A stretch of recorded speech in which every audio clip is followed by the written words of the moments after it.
Hello and welcome to another episode of Hollywood Knitter. My name is Allison and I'm your host. I'm recording on Friday, August 7th, 2020 from my home in Los Angeles, California. How's it been, everybody? It has been more than a hot minute. I think my last episode was in May. And yeah, I took a unplanned break from podcasting, which I'll talk about later, but I am back and I wanted to record today. I have a lot of knitting to share and I have a lot of life stuff. So instead of talking about kind of what's been going on and things like that and why it has been so long since I podcasted, I thought I would go into the knitting and talk about that. And then afterwards, I'll talk about life stuff if you guys are interested. So it has been, as I said, mid-May since my last podcast. So I do have a little bit of knitting to share. I'm going to start with my FOs. Mainly another reason I needed a podcast is because I put all of my finished objects in kind of a basket for my next podcast and it was getting kind of full. So I did want to show you guys everything. Let me get everything out. Okay. It's not that I've forgotten how to do this, but it is a muscle memory, podcasting. So when you haven't done it for a while, it takes a little while. Anyways, I believe I was knitting on this. I started this after. So I started this in April 24th and it went to June 15th. Excuse me as I look at my notes because it has been so long and some of the stuff I don't remember. But this is The Birds of a Feather by Andrea Mowry. And I think actually that she is doing some type of knit along or something right now. I saw on Instagram today, it's kits and stuff are being available. So she might be doing something, but isn't it gorgeous? It's very long. It's kind of this cool kind of elongated, but off-center triangle. And it is done with fingering weight and mohair. Alternating, and I'm showing you the opposite side. Let me show you there with some little sections of lace in it. And this is so comfy, so soft, so everything. It is just gorgeous, gorgeous. So let me tell you a little about the yarns. Now, I had envisioned that I was going to do this with some different yarns. And I started it, and they didn't work. I was always going to use this mohair. This is Suburban Stitcher Silky Mohair in the Happy Accident colorway. It's like this kind of, and the color is a little off than it is in person, but it's kind of a gray base with like purples and some little coppers, kind of gold in it. And I had started it with two of her other yarns that I was going to alternate, Evangeline and Tandoori. And I did the first section. It starts kind of here. Sorry. It starts here. And you go down. So I got to about, actually, I think the first lace section. And the colors just weren't going. They weren't. And I was looking at it.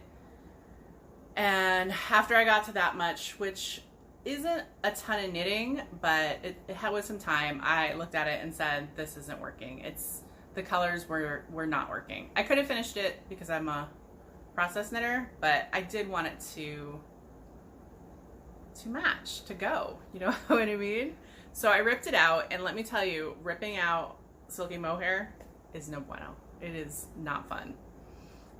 And I dug into my stash and I pulled out this other yarn, and this yarn is Northern Bees Soft Sock and Spilled Wine, and this was a door prize. I actually won at ZK in 2018, and I had a pretty decent skein of it. I think it was like a 500 plus yard skein.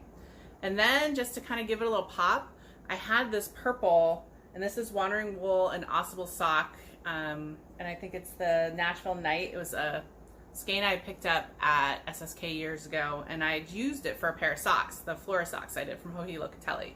So I thought I would just kind of put these kind of two rows to kind of even make it more pop with the purple.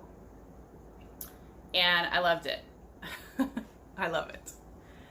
And you can kind of see it alternates with this garter stitch, and then it has this lace section, mohair, go through, and then, you know, do the shape until the end, in which you do a lot, kind of a big section of the solids.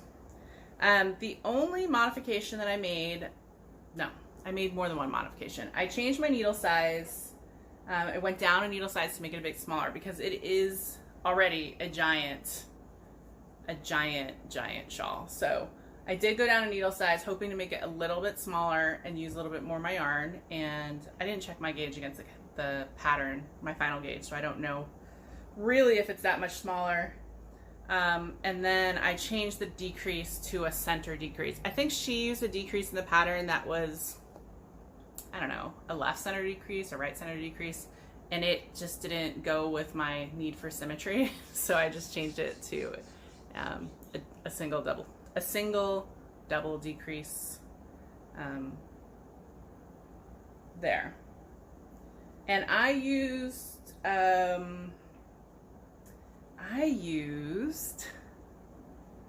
the 367 yards of the mohair, so it was about 80% of the skein, so I had a little bit left.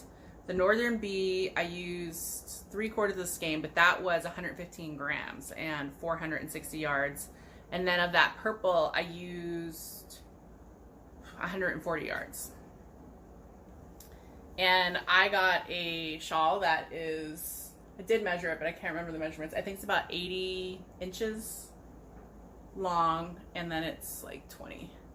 But because it is a looser gauge and then the silky mohair, it is just so soft and squishy, and like, look, it goes up really, really small. And yeah, I'm not sure if I'm gonna keep this or not, or give it away. I haven't decided yet.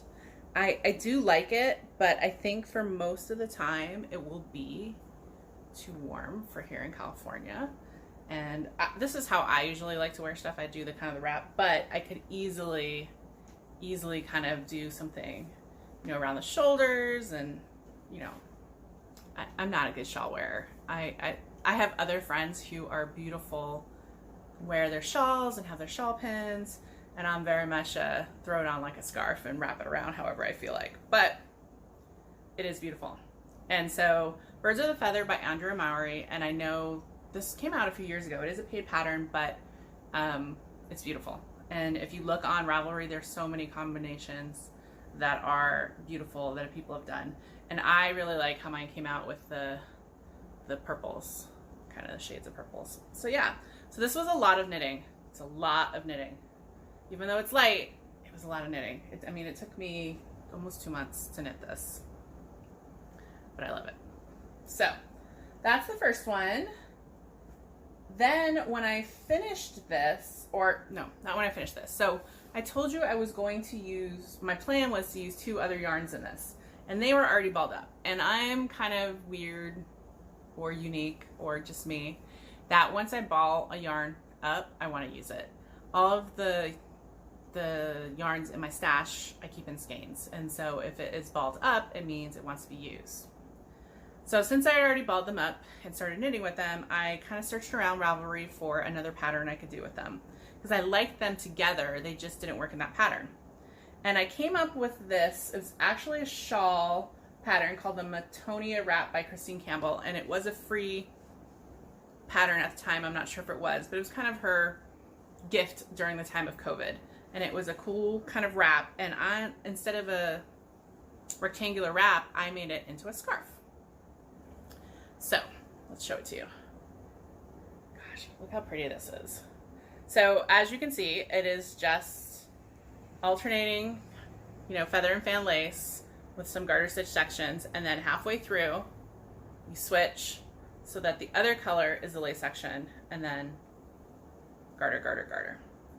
And it turned out beautifully. And these yarns are Suburban Stitcher. This is her single sock in Evangeline, and then this is her other sock yarn, 7525 in Tandoori. And I love this too.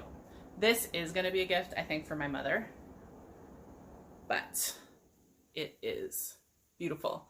So the modifications I did on this to make it a scarf is I just didn't do as many repeats across. So I think I only did 2 repeats, 3 repeats.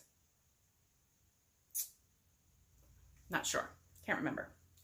I think it's on my Ravelry page, how many repeats I did.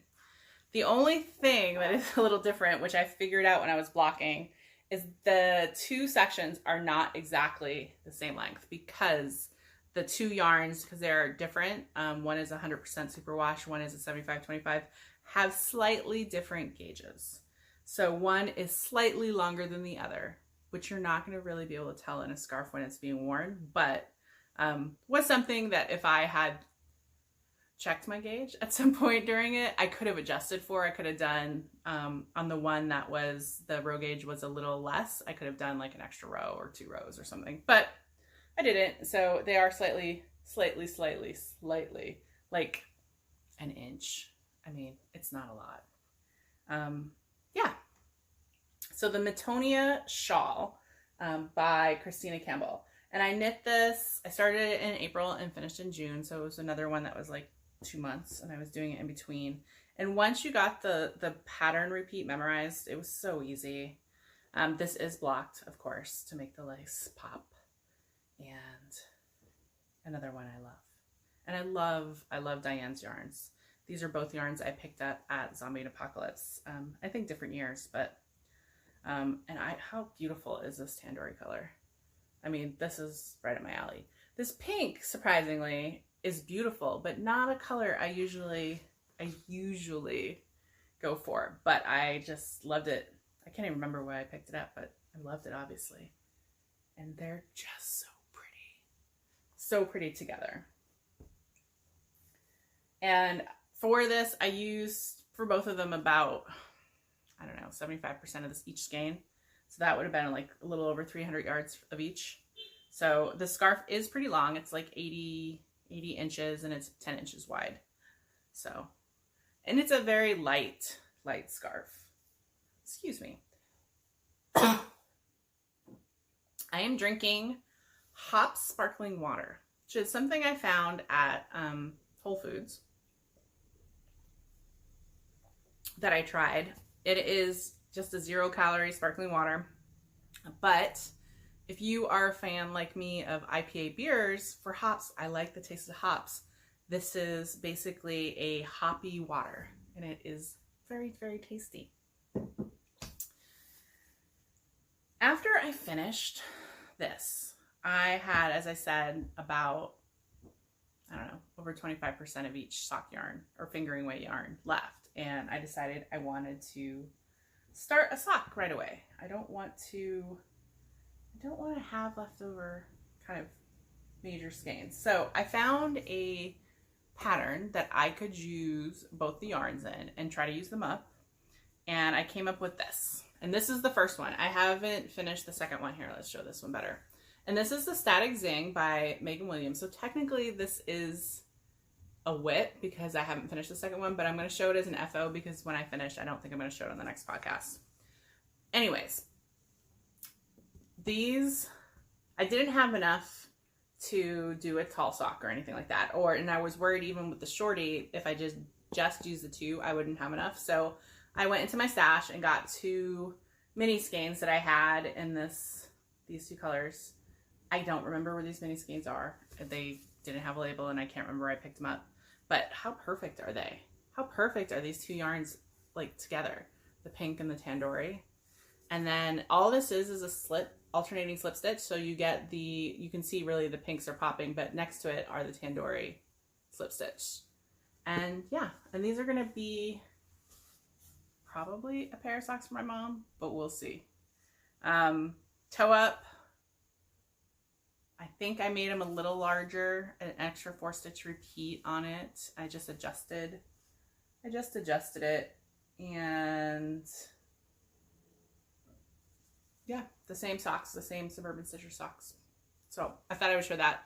I cast on pretty much right after I finished the wrap to start these socks, and then I am almost to the heel turn on the second one, so I will be done probably in the next week or so depending if I make it a priority, which is my plan. But I mean, how beautiful is this sock? Look at that. Really cool. She shows a lot of different, Megan is of the Stockinette Zombies, and this was a pattern from a few years ago.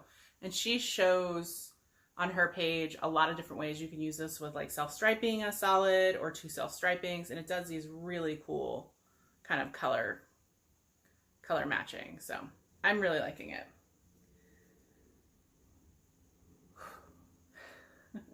Try not to talk too fast. When you have a lot to talk about, you talk too fast. More socks for you. So another one I think I just started working on when, on my last podcast, was the Striptease by General Hogbuffer. And I was doing these as kind of a stash bust with, again, mini skeins or partial skeins of fingering in my stash. And this is a strip sock.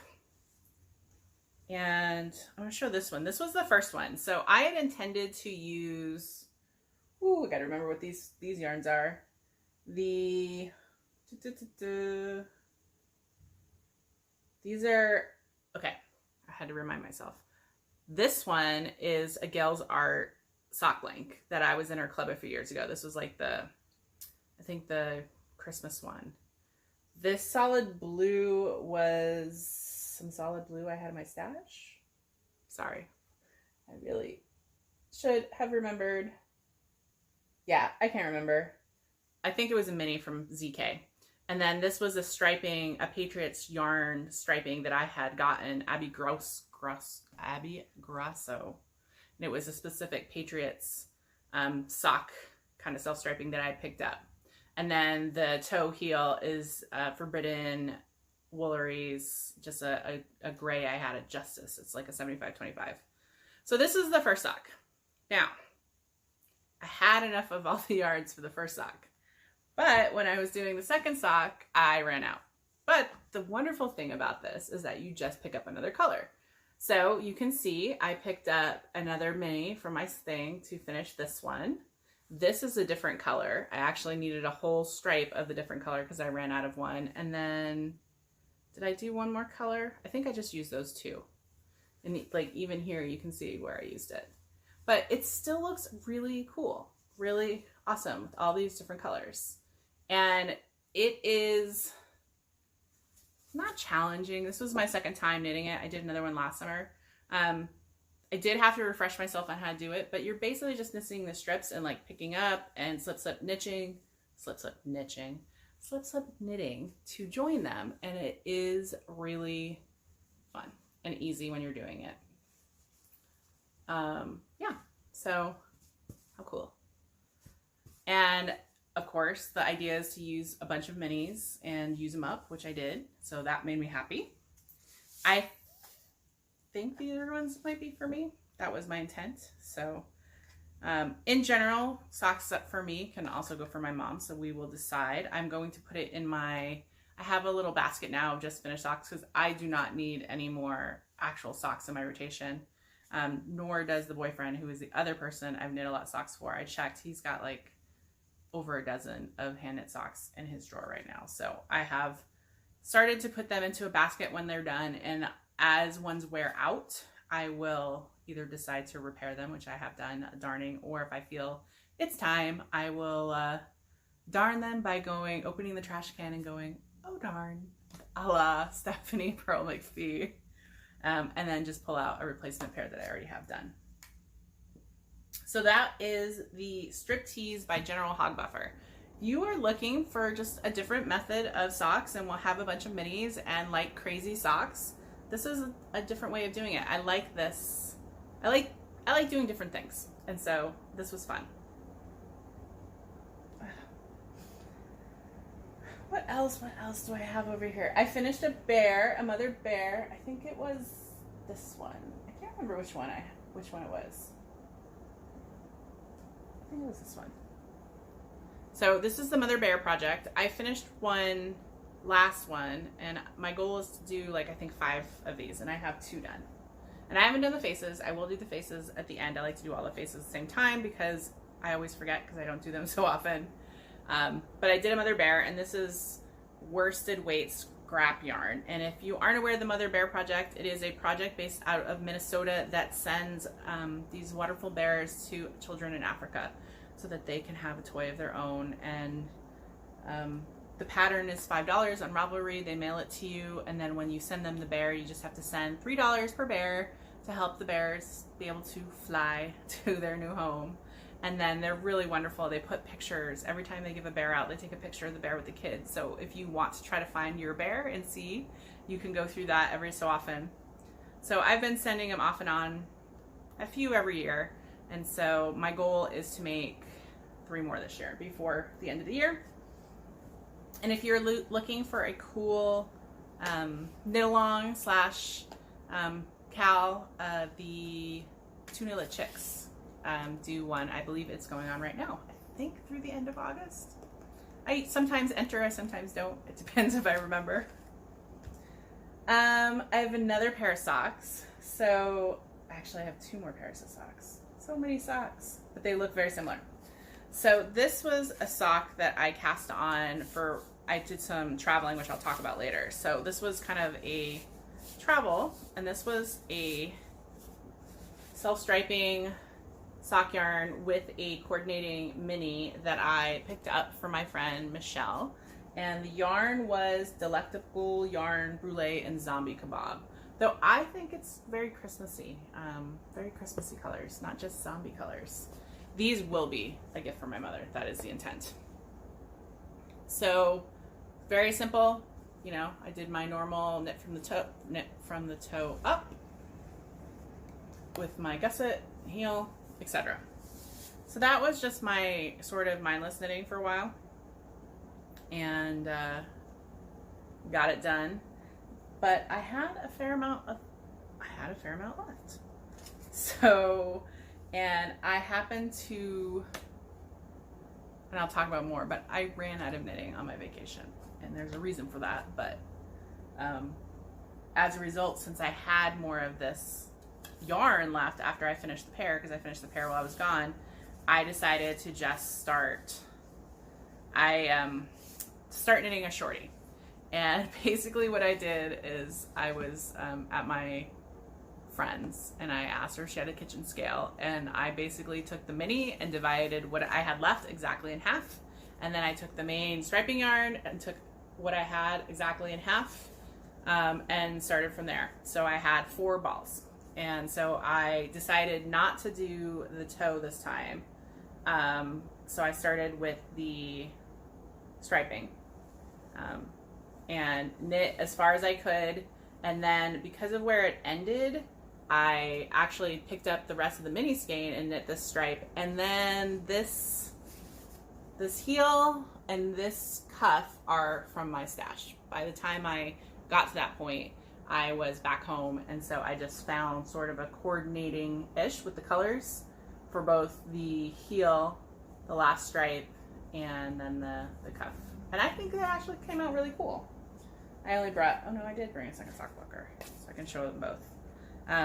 I was surprised how, not surprised, but when you have a lot of minis, when you need to do something like this, you can find a mini that works. So I think at least this mini was some leftover from my advent calendar, not last year, the year before, in Suburban Stitcher. So I think that's what it is. So yeah, I have another pair of shorties. Maybe for me, maybe not. And yeah, so that's all the socks I have.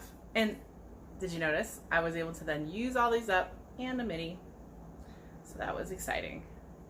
And I'm really liking shorties. So I am trying to knit some more shorties because I find I not wear them more, but I wear them more than I thought I would, if that makes sense. Either around the house when it's just when it's not cold enough to cover my ankle, but it's cold enough that I should be walking around the house in socks. One more FO, guys. I told you it was like the FO show, but it has been 3 months. Now, this pattern is the Lineate by Elizabeth Doherty. And this was a pattern I want to say at least 2 years ago, I think, and is fingering weight, and fingering weight, and it's mainly 2 colors with just a little pop at the end. And I'm going to throw it on. One, I'm going to show you where that's kind of, so it wasn't, I didn't do the most awesome job where I was switching at least in a few spots, but, and then on the inside, I mean, it is all floats. So I do really well on my floats, except because I do mine on Magic Loop. Did I do this on Magic Loop? Or True Circs? I think I did on Magic Loop. Where the, kind of where the yarn is there's sometimes a pull. Anyways, let's throw this on my head with my, ooh. Now, one of the things, and it actually turned out okay, but when I was knitting it, and after I got to about the halfway point, I was concerned that it was going to be too tight. But I was like, well, if it's too tight, I can block it. And if that's still too tight, then it can become a charity hat. But luckily, after blocking, I think it is fine. It is perfectly snug. You can kind of see. And it's me. Now the yarns are Miss Babs Tart and Pewter. That's the gray. And then the orange is 716 Socks that I had left over. And I used this, I think, as one of my sweaters. And it's Kathy's Nice and All. So I only had a partial ball of this because I had used it in a previous sweater. And then this orange is another Miss Babs in Marigold. Now, this wasn't the original yarn I was going to use. I think I kept a little bit. When I had planned this out, and I planned my projects, and the way, this is one of my Make 9, in fact. So is the Birds of a Feather, just the Birds of the Feather in this one, as part of my Make 9. Remember Make 9? We're in August, but I did try to do that at the beginning of the year, Make 9, pull from stash. And so I had originally put the gray with this green, thinking that would be a cool color. But when I did it, and I did like, I don't know, 5 rows or so, and it wasn't contrasting enough.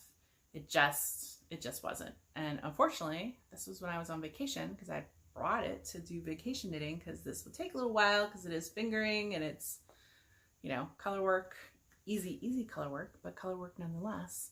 And when I realized I didn't want to keep knitting on it because it was the wrong colors, that's when I didn't have enough knitting on vacation. Everyone's nightmare. Yeah. I had totally brought 3 projects, and one of them is my next whip. But Lineate by Elizabeth Doherty. And I actually have yarn for another one of these. Potentially, I thought that I have some. So I might knit another one of these. But moving on into my whips. So I had brought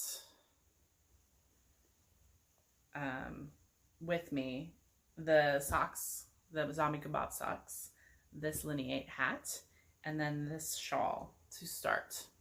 And this shawl is the Sidere shawl. And I am knitting this on lace weight. This is the, come on, what are you doing? The Sidere by Hilary Smith Callis. I've had this in my queue or favorited for a while. And the yarn is Tempted Hand Paint, Heavenly Girl, and Lady Luck. And it's a lace, 100% merino.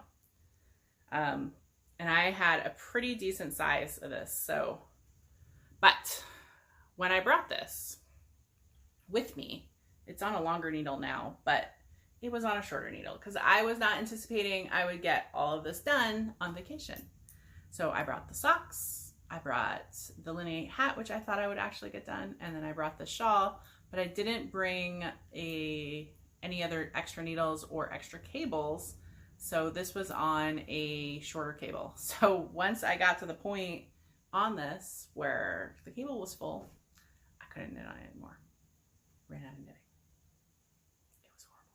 Now, it happened on like day 12 of my 14-day vacation. So it's not like I had that much longer to go But yeah, and I had actually thought about going to Joann's or something to pick up yarn, and that's when I finally decided to just use the rest of my sock yarn that I had with me and start shorties, and that was perfect. But the Sidere, I am almost done. Like, I have 2 more rows and then a picot bind off, which I'm sure will take me forever. I've got like 500 stitches on the needle right now. And it's kind of hard to see from this, but it is a really simple, it does this kind of cool textured, it pops. Kind of see it's got like a 3D-ness to it. And, which it is almost going to be impossible to see on this needle, it has a great curve. So you do short rows. Let's see if I can find a way to show. Kind of. Well, you can kind of see here, like there's no short rows. So this is the shorter end. It's just the solid patterning. And then out, as you go here, you can see it sort of sunbursts out to have more room in between them with some stockinette. And it's supposed to create a real shape. I'll be able to show it better next time after I blocked it. But I have this much left of this ball. And I used more. I actually made it an extra repeat of the pattern more. And that was pretty easy to do. I know some people are afraid of the math. I obviously am not as an engineer, but basically I just went through because it's an entirely written out pattern, and I found the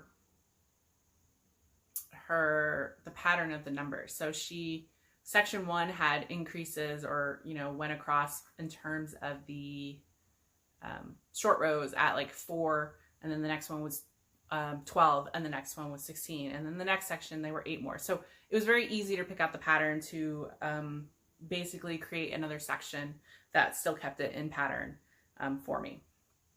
So yeah, I think this is going to be, once it's actually not squished on these needles, is going to be pretty sizable, especially once I block it.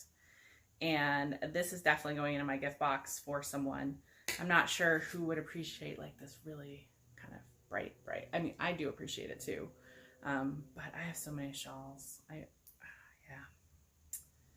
So many shawls, not enough wearing. That's what happens when you've been knitting a long time. Yeah. So this is a Sidere, and I'll show it to you next time. I will definitely be done. I'm hoping to finish this in the next week and then block it. One more whip to show you guys. Now, this is my long-term whip that you guys have all seen many times, many ways. This is the linen stitch blanket. Did you miss it? That's the flatter side. This is more the pearl bumpy side. If you recall, I am committed to finishing this blanket this year, and I will. Now, with that said, I did not work on it in June and July. I did finish, at January, I had 51 inches done, and my goal is 72, and I am up to, what am I up to? I have 8 inches, I'm up to 64 inches at the end of May. So I am almost there. I have pretty much 12 inches or so to do, or no, yeah, not 12. I have 64. I want 72. I have 8 inches left to do. My goal is to do 3 inches this month, August, 3 inches in September, and then to finish the last 2 inches before my birthday in October. So this is going to be done before Halloween, the end of October. And partly why I took time off in June and July was because I was traveling. It's because of some other things I had going, and it's hot, and this is a lot of blanket to have on your lap when it's warm. It's still warm-ish, but I'm muscling through it. I'm trying to make myself do 2 rows, so basically one kind of repeat of the linen stitch. And if you recall, I'm actually not purling on this because I am just tying and knotting all the ends and creating a fringe. I'm just doing one across knit, and then I push it all back and I start again with the other one. And so I knit across that, but so close to being done. Going to love this. I started this in 2016, so luckily it will be a little less than 5 years. Long-term project, but it is gorgeous. I love it. It is just, yeah, so many yarns in it. I was trying to figure out how I'm going to like do a yardage on it, and I think I'm going to have to, because it's too big to kind of weigh on my little kitchen scales. I'm going to have to like get on my scale, like, you know, get on it with just me, and then get on it holding the blanket and take the difference, and then kind of do an average based on stock yarn, you know, in terms of 100 grams is 400 yards, and then see what I get.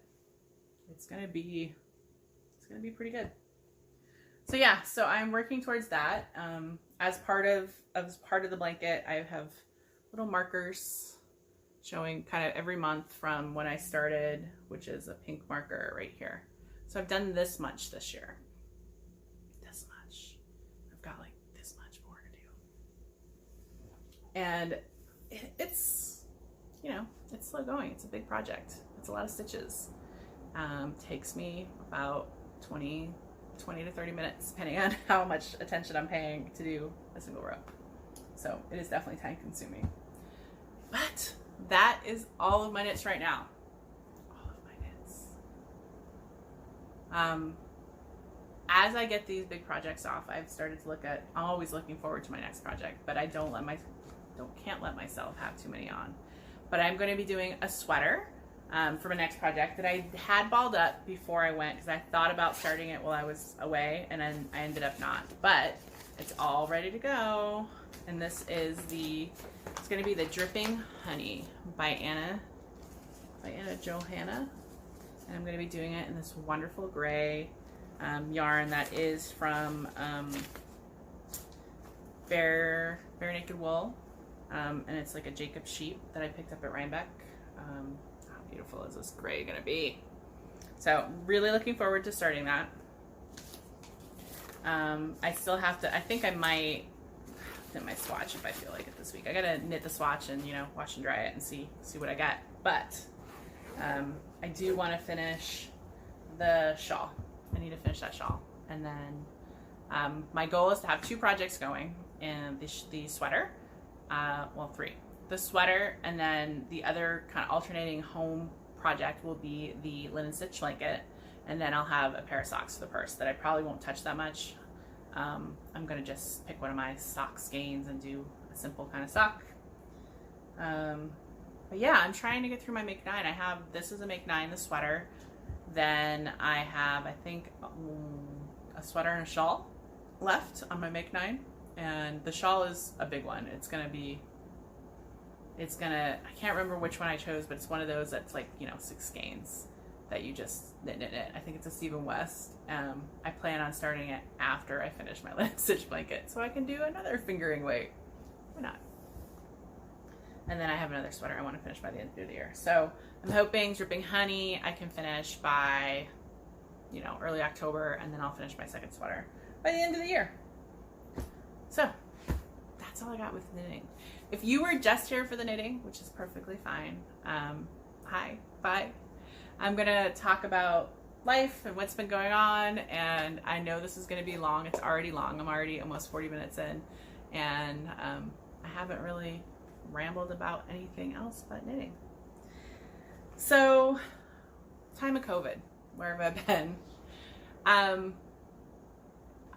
COVID's been, you know, like most people, some days are good, some days are bad. I am still primarily working from home. We have just started going in 1 day a week to the office, but the rest of the time I am home.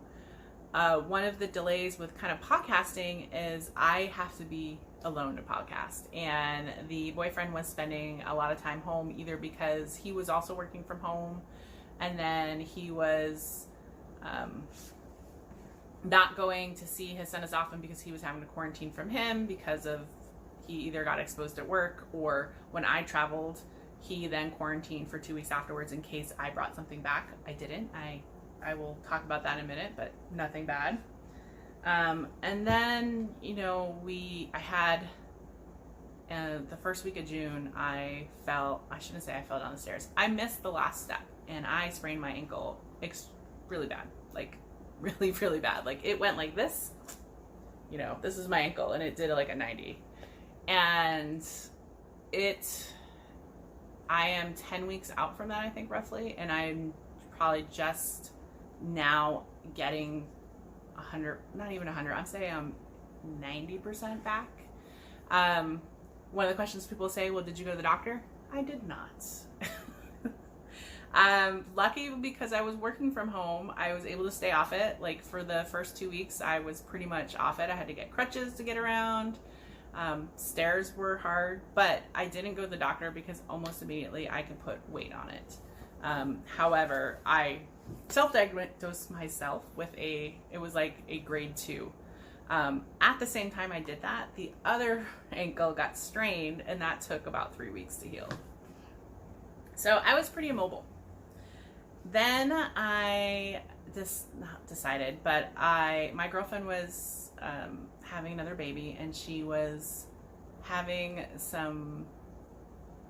she couldn't find somebody to come in, and she was having a planned C-section to watch my godson, who is 3. So I said if she can find anyone, I would fly there, and that ended up being what I need to do. So as part of that, I also decided I would go and see my mom. And for her birthday, she turned 65 this year.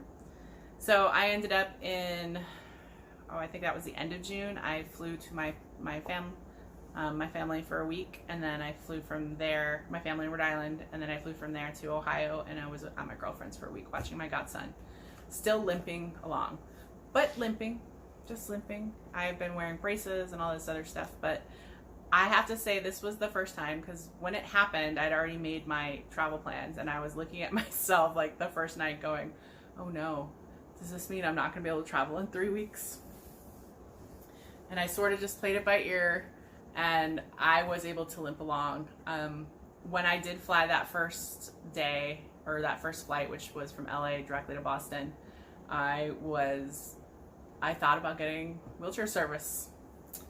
But in the end, I could hobble, albeit slowly.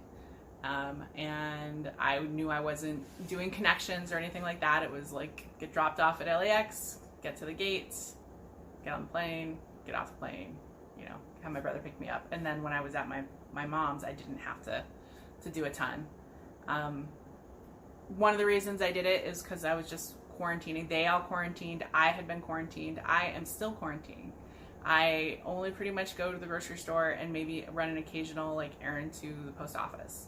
I am not going out, and you can in LA, but I'm not even going out. Well, after I sprained my ankle, I couldn't walk. I couldn't go on walks around the neighborhood. I couldn't do a lot. So I wasn't too worried about me. I did keep precautions in terms of when I traveled. It is weird to travel, and I did this over a month ago. I brought my own hand sanitizer, obviously wore long sleeves, wore a mask, did all of the different precautions. And I have to say that my initial flight on JetBlue from LA to Boston, they were still blocking out middle seats, and it was fine. I didn't wear the mask the whole time. Everyone was wearing masks. It was fine. Now, when I flew from Rhode Island, I had to do a connection to get to Cleveland. And at that point, I switched to a different airline. I switched to American. And that was a little more anxiety because they were not blocking out middle seats. So it was a full flight. And that was a little bit much for me. Luckily, on the second leg, as well as the return trip, there was an option to upgrade to first class for very cheap. It was like an extra $100 or something.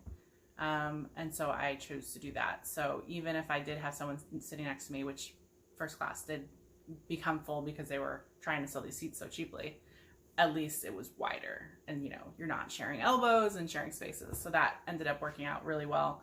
I have to say that in general, people were conscientious of masks and things like that.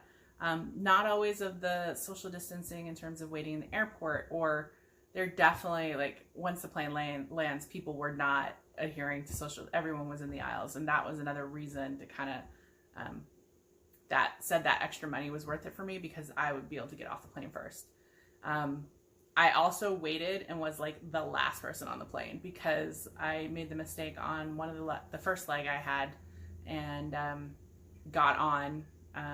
They were not boarding back to front. Like, just little things that if I had realized at the time, I would have made different choices in my airlines, because JetBlue did board back to front, and that is that makes a big difference, especially when on one of the legs when I flew at the front of the plane and I got on first because I was flying in first class. Then I was on the aisle seat. Everybody boarding is like stopped next to me, and I was just like, oh, this is not good. So then the other ones, I was the last person on the plane, and one of the first ones off. But in both cases, once I got to the respective places, I didn't go anywhere else. I stayed at my mom's house for a week. I stayed at my girlfriend's house for a week. That was it. It was so fun because I hadn't got to meet my new niece yet. My new niece, Abby, is 6 months, and she is adorable. And then my godson, he's 3, and I think I last saw him, it was probably 6, maybe almost a year ago too. So to be able to spend like one-on-one time with him, and then got to meet the new baby too when she came home from the hospital.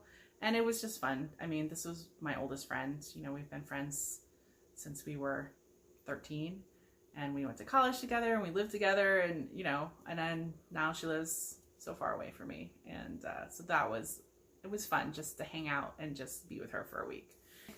Her husband can handle it because, I don't know what that said. I think I need to pause the video, stop it, and then restart it because I think my video is getting too long. I think that's what it just told me. All right, so be back for more talk. Back for more talk. Okay.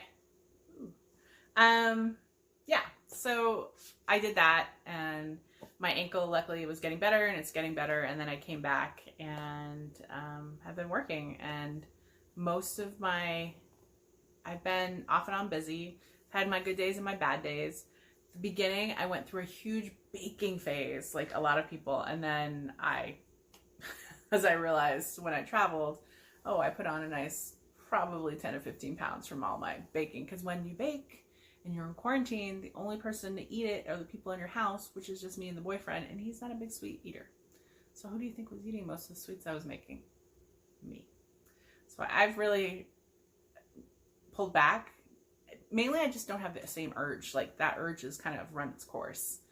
Then, we had the huge BLM, Black Lives Matter movement come up, and that was very, in general, the movement, but the first kind of major protests in LA, like the first neighborhood where they were looting and they were burning, that was my old neighborhood. Like, I was like, I live 3 houses from that business, and that's where I used to go have lunch. And so it was very tough to watch. And then all of the learning that has come out of it, I have to say, it has been very educational for me. Obviously, as a white woman, I've had a lot of education to do for myself and my role in the world. And so that's been a lot of reflecting on that. Then I haven't felt the urge to really be on social media. I check social media, I like to see Instagram and things like that, but I haven't felt the urge to share anything really. Just sort of kind of going through this kind of, I don't want to call it a depression, but COVID low, where some days do all this stuff, and then some days I just don't. I have been filling some of my time with video games. Thanks to the Knit Girls, I bought Animal Crossing in, I think that was late March. No, it was late May. And so I've been playing Animal Crossing, and then I have some other things. I have been watching a lot of television, a lot of movies. I actually have been reading to fill my time. So I'm going to share some of those if you're interested in those kind of shows. A lot of Netflix. Now, I don't know how it happened. Well, I do know how it happened, but I have way too many services. I have cable because we need to watch sports. Even though they were off for so long, they are back. And soccer and Dodger baseball are only available on, not only, but easily obtainable through cable. So we have that. Then I have Netflix, which I've had forever, including the DVD service, because I get new movies on DVD. But now the boyfriend has HBO, and we have CBS All Access to watch Star Trek. And now I get Hulu through my cell phone. I have Disney Plus through my sister. I have Amazon Prime. Like, saturation. And it's funny, because when you're going through and you're just like, there's nothing to watch. I'm like, I know there's too much to watch. Now I have too many choices.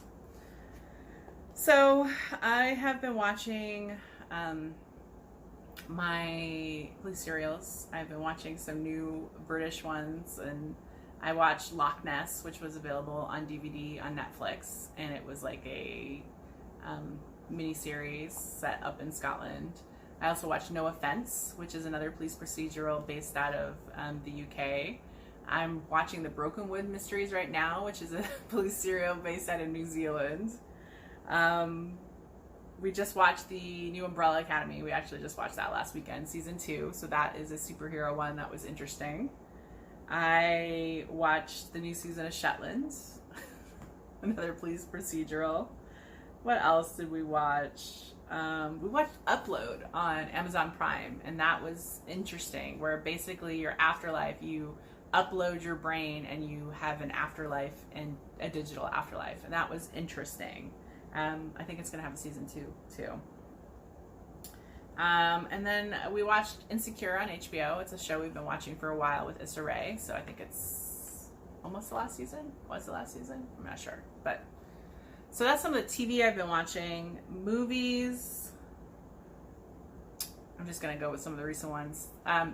Mrs. Fisher's Murder Mysteries, which was a Australian-based police procedural, came out with a movie, Mrs. Fisher and the Cryptiteers, and I love that character. So that was a movie I was finally happy to get on DVD, because it is on, I think, Acorn or BritBox, and I just can't get another service, even though I know I would love it. I just can't. I watched Little Woman. I caught up with Dr. Sleep, which was the Stephen King sequel to, based on the Stephen King novel that was the sequel to The Shining, and so it was him all grown up, and it was actually really well done. And when McGregor was in it, I really liked the movie. I read the book too. I think that's what we'll talk. And then in terms of, I have a lot more, but I'm almost embarrassed to list all of the television and movies I've been watching. So those are just some of the highlights. In terms of books, I've been kind of reading some series. I've been reading Dean Koontz's Jane Hawk series. It was a series of 5 books where it followed this character, Jane Hawk, who's basically trying to bring down a kind of a secret society in the United States that is installing mind control in people and without their knowledge, and then trying to run things there. I like Dean Koontz. I've been reading him for years, so that was it's the Jane Hawk series.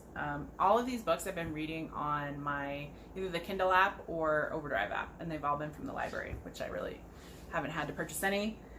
I've also been reading Gail Carriger, who is an author I've been reading. She does the Parasol Protectorate, and it's kind of a supernatural kind of fiction, and there was a bunch of books that I hadn't read that I was able to get on an ebook. So I've been kind of doing our short stories and all those other things that outside of her series that are in the world of the series or have characters. Anyways, I did a bunch of those. And then I found a new series, and it's just a supernatural romance series, and I'm a sucker for those. So when you're looking for a book that is just mindless, that's kind of what I read. And so this is Kristin Painter, and it's her Nocturne Fall series, and it basically is a town in Georgia that celebrates Halloween all year round and is full of supernatural people who, because the humans don't realize, because there's a spell on the water, they are able to kind of live out in the open without being, and there are vampires, and then there are witches, and then there are fae and elves, and it's kind of this kind of series. And so there's that series, and then there's a Jane Frost series where the character who is the daughter of Jack Frost is kind of like she runs the Christmas store in town, and then she's also sort of gets pulled into all these detective things, and they're just fun fluff. And it's Kristin Painter, So I'm really been happy reading that. And then I have a bunch of other ones that are on my wish list. So I go through spits and spurts where I'll read constantly for a few days and then I won't read it all. And I have to be very careful because if I can't read at bedtime because I will finish a book. So if I start a book, start reading, say, oh, I'm going to only read a half hour before I go to bed, you know, I finish the book 3 hours later and it's midnight or 1 o'clock in the morning and I have work the next day. So I just have to read a little bit in the daytime and I can't read at night. So I will read on the weekends and then maybe not during the week. Also been watching a lot of podcasts on my normal. I do want to share 2 newer ones that I have found that I have been really enjoying. Sweet Tea No Shade is John and Scott, and they are in the Midwest, and they are married a couple, and they are very fun. And then they turned me on to Needles at the Ready, which is another gay man couple. They are Kevin and Ray in Connecticut, and they are also funny. So if you're looking for some new podcasts and you enjoy the dual kind of hosts, both of those, all those gentlemen are great knitters and very entertaining and very fun to watch. So yeah, I told you about my trip. I have no more upcoming trips. So my trip to Morocco had been pushed to rescheduled till the end of October, beginning of November. However, they asked us to basically say one way or the other whether we would go 2 or 3 weeks ago. And given where we are in the United States, the current state of travel, the unknowns, it was too soon. I can't say if I would have been able to travel internationally then. And then the other aspect of it is that we were going to be going to Morocco, which really excites me. But if I were extremely unlucky and I did get sick, either in transit or while in the country, Morocco is not a country I want to be in. And when you have COVID, unlike some other kind of sicknesses or things that could happen, they're not as likely to let you travel back to your home country until you are treated. So that was the other thing that played a factor for my brother and I. So sadly, we had canceled that tour. Luckily, they refunded fully our money, which was awesome of them. The only thing I am still trying to get back is my airfare refunded from Royal Air Maroc, and that has been a wonderful journey to argue, basically.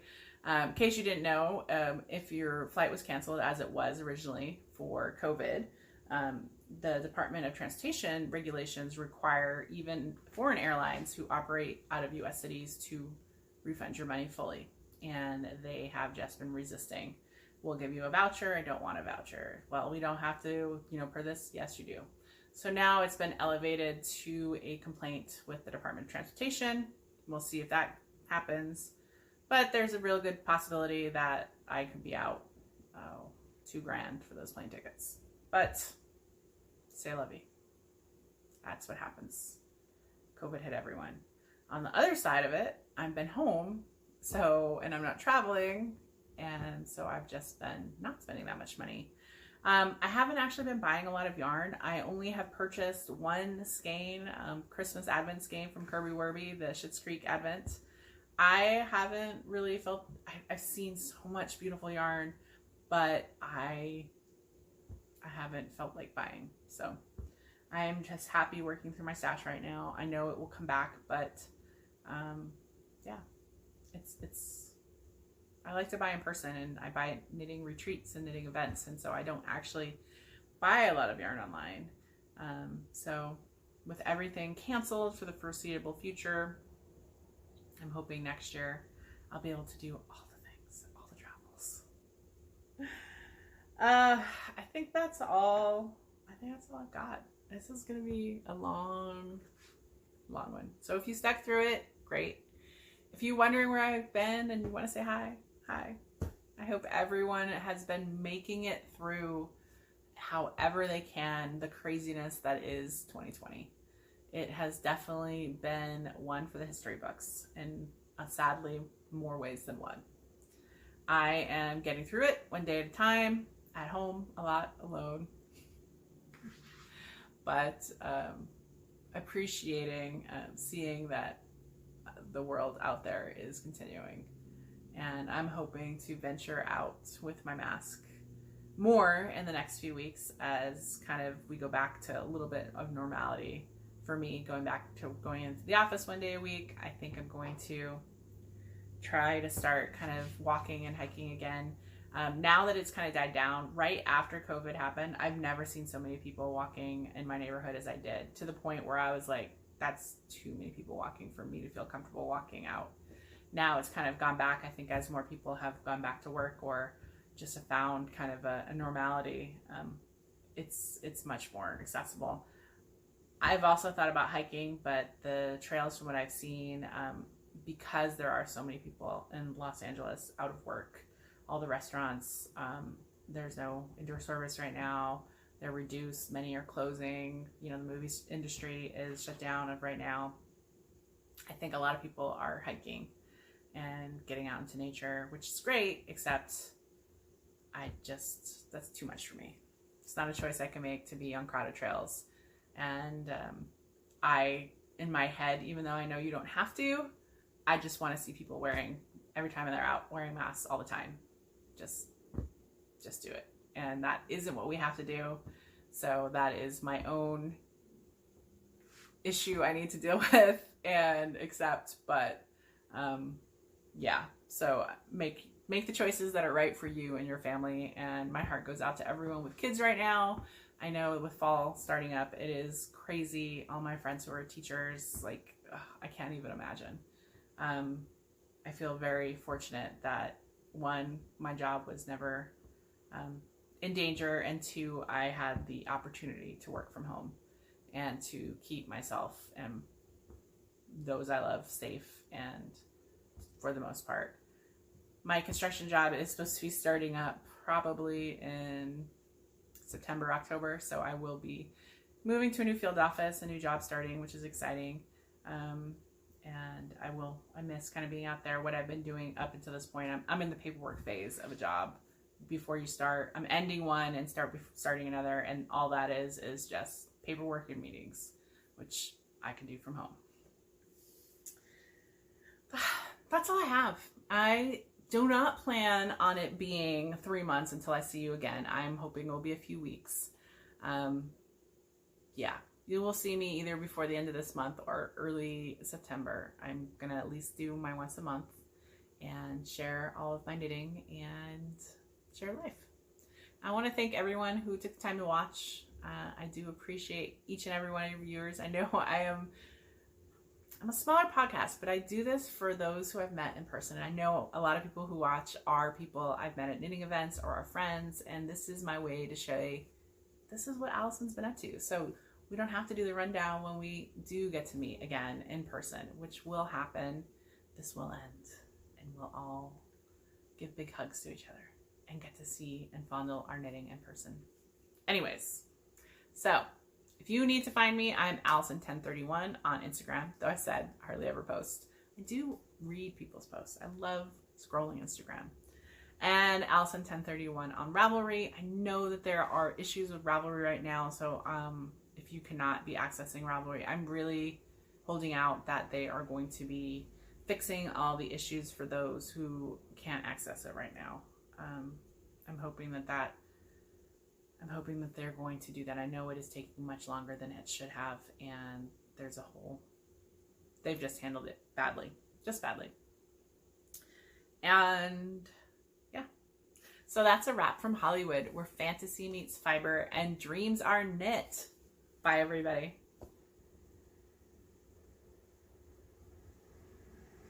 Rambling.